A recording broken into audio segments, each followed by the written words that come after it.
ঘোরা করতে কার না ভালো লাগে, সেই সাথে আমারও অনেক ভালো লাগে। আসসালামু আলাইকুম। দারুণ একটি ভিডিওতে সবাইকে স্বাগত। ভিডিওটি খুবই স্পেশাল এবং খুবই ইউনিক। আজকে আমরা মা, মেয়ে, ছেলে সবাই রেডি হয়ে বের হয়েছি ঘোরাঘুরি করতে। আজকে সারা দিন ঘুরবো। তো কি করতেছি, কোথায় যাচ্ছি, সম্পূর্ণ এই ভিডিওতে তুলে ধরা হয়েছে।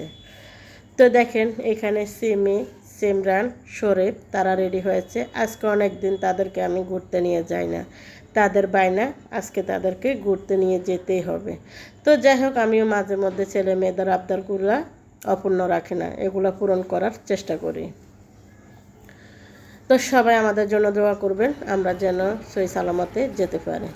তো দেখেন শরীফ সিমিকে হাতে ধরে নিয়ে যাচ্ছে সিমরান। সিমি ছোট হওয়াতে ভাই বোনের এত পরিমাণ আদর পাচ্ছে, বন্ধুরা কি আর বলবো।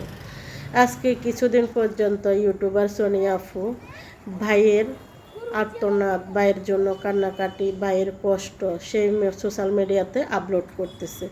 আসলে প্রত্যেকটা বড় ভাই এবং বড় বোন জানে ছোট ভাই বোনেরা তার কতটা প্রিয়, তার কতটা কাছের।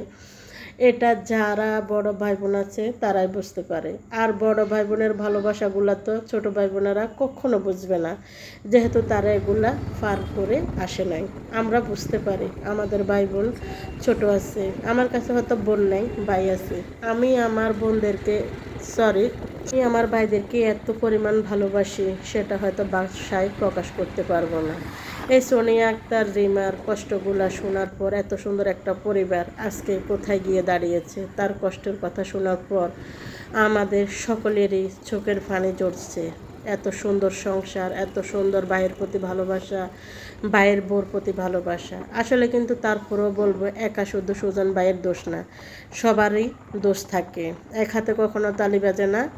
তো এটা আমরা সবাই বুঝতে হবে। তো তাদের সোনিয়াপুর কথাগুলো তো মিডিয়ার সামনে বলতেছে, তার দুঃখ ফাতল হচ্ছে, কিন্তু সুজন ভাই এবং মিথিলা তার দুঃখগুলো তো কখনো প্রকাশ করতে পারছে না। তো এই কারণে বলবো, আমরা সবাই দিন শেষে পারিবারিক কথাগুলো আমরা মিডিয়ার সামনে যেন না আনি। তো দিন শেষে যেখানে কিছু না কিছু ঘটে, সেখানে কিছু না কিছু হলেও রটে। তো যাই হোক, অবশেষে কথা বলতে বলতে আমি আপনাদের সাথে চলে আসছি সেই গন্তব্যে। কিছুদিন আগে এখানে পাশাপাশি আমি বেড়াতে আসছি। আমার ছেলের খুবই বায়না ছিল এই ব্রিজটা দেখার। এটা কি কেউ চিনতে পেরেছেন? এটা হচ্ছে আমাদের শুভপুর ব্রিজ। এটা হচ্ছে ফেনী ডিস্ট্রিক্টের অর্ধেক এবং চট্টগ্রাম ডিস্ট্রিক্টের অর্ধেক, তার মানে মিরাসরাইতে পড়ছে অর্ধেক। তো দেখেন এখানে হচ্ছে এটা মেন রোড, আর এখন শুভপুরের ব্রিজটা করতেছে আজকে প্রায় 1 বছরেরও বেশি। এখনও ব্রিজটার কিছুই হয় নাই। তো দেখেন কোথায় ব্রিজ আর কোথায় রাস্তা, জিনিসটা দেখতে কত সুন্দর লাগছে না? অবশ্যই সুন্দর লাগছে। এটা কিভাবে যে মিলিয়ে নেবে আমার মাথায় কোনো কাজ করতেছে না। আজকে আপনাদের সাথে পুরাতন ব্রিজের কিছু কথা শেয়ার করব। দেখুন, এই ব্রিজটা ব্রিটিশ আমলেই ছিল। আমি আমার আব্বুর মুখে যতটা শুনছি, আমার দাদুর মুখে শুনছি, এই ব্রিজটা যখন ব্রিটিশ আমলে করেছে 1971 সালে যখন যুদ্ধ হয়েছিল, তখন পাকিস্তানি হানাদার বাহিনীরা এখানে অনেক কামান মেরেছে। এই কামানটা প্রায় অনেক গ্রাম পর্যন্ত পৌঁছে গিয়েছে তাদের কানে। এত পরিমাণ ভয়ঙ্কর আওয়াজ হয়েছে। আমি আমার আব্বুর কাছ থেকে এগুলো জেনেছি, তাই আপনাদের সাথে বলতেছি। যদিও ভুল ত্রুটি হয় অবশ্যই ক্ষমা দৃষ্টিতে দেখবেন। আর এটা হচ্ছে কি নদী জানেন? এটা হচ্ছে ফেনী নদী। এই ফেনী নদীটা খুবই সুন্দর, যদিও ছোট হয়, কিন্তু এখানকারের জন্য অনেক সুন্দর একটি প্রকৃতি, অনেক সুন্দর। এটা দেখতে আজকে চলে আসছি মামে। তো ব্রিজটা কেমন করতেছে, কী জন্য করতেছে, আগের ব্রিজটা কি ভেঙে ফেলছে, এটা দেখার জন্য আসছে। তো শুধু আমি আসছি যে তা না, এখানে অনেক সাংবাদিক বাইরেও আসছে। আজকে দেখলাম তারাও এখানে এই ব্রিজটার ভিডিও করে নিচ্ছে। এই ব্রিজটাতে যখন আমি উঠতেছি তখন আমার এত পরিমাণ ভয় লাগছে, বন্ধুরা কী আর বলবো। যখন আমি চট্টগ্রামে যাই তখন দেখেছি এই ব্রিজটাতে অনেক দুর্ঘটনা হওয়ার সম্ভাবনা আছে। তখন আমি মুহুরীগঞ্জ বা ফেনী ঢাকার রাস্তায় চলে গিয়েছি, ওটা আমাদের বাসা থেকে খুবই কাছে। সবসময় চট্টগ্রাম ঢাকার রাস্তা দিয়ে যাতায়াত করি, চট্টগ্রাম বা ঢাকাতে যাই, সেটা আমাদের জন্য কাছাকাছি। আজকে শুভপুর ব্রিজের মধ্যে আসছি প্রায় 6 থেকে 7 বছর হবে।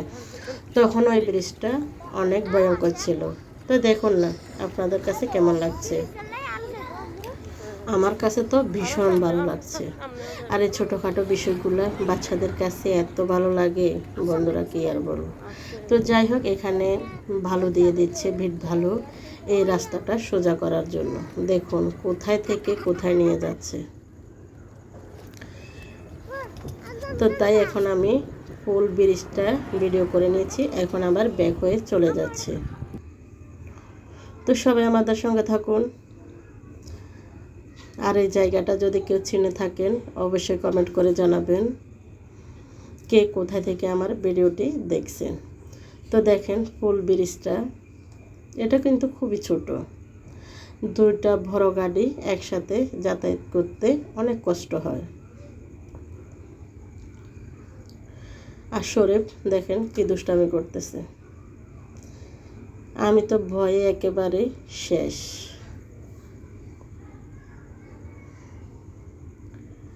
ব্রিজের একটু একটু মাত্র কাজ করতেছে, পিলারগুলো ঢালাই উঠতেছে, পিলারগুলো উঠতেছে, কীভাবে যে সম্ভব এটা আমি জানি না। তো অবশেষে আমি এখানে ছেলে মেয়েদেরকে নামিয়েছি, একটু ফটোশ্যুট করব তাই।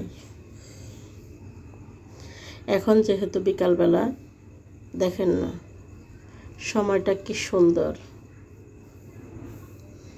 এটা হচ্ছে আসরের পর মাগরিবের আগ। তো তখন আমি ছেলে মেয়েদেরকে নিয়ে একটু ফটোশ্যুট করে নিয়েছি আর একটু ভিডিও করে নিয়েছি। যখন এই ব্রিজটা সম্পূর্ণ হবে তখনও আপনাদের মাঝে এই ভিডিও তুলে ধরা হবে, ব্রিজের কাজ যদি সম্পূর্ণ হয়। এখানে ব্রিজের উপরে সিমি কত দুষ্টামি করতেছে। আর প্রকৃতিটা এত ভালো লাগছে এই সময়টার মধ্যে। দেখুন ব্রিজের সামনে একটু ভাঙা ছিল, যারা হয়তো নতুন আসতেছে তাদের জন্য এই দুর্ঘটনাগুলো ঘটতেছে। এই যে বড় বড় ফাঁকগুলো আছে, এই ফাঁকগুলোতে দুর্ঘটনা হচ্ছে, তাই ব্রিজের কাজগুলো করতেছে। এটা অনেক পুরাতন ব্রিজ।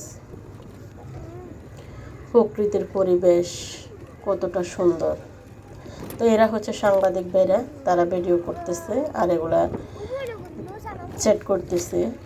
আমার মনে হয় তারা লাইভে যাবে তাই।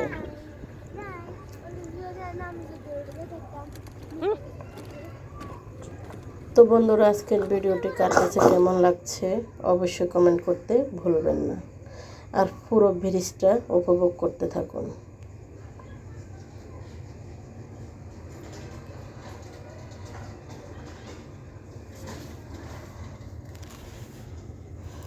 মাঝে মধ্যে আমরা সবাই ছেলে মেয়েদের এই ছোটোখাটো আবদারগুলো পূরণ করার চেষ্টা করব।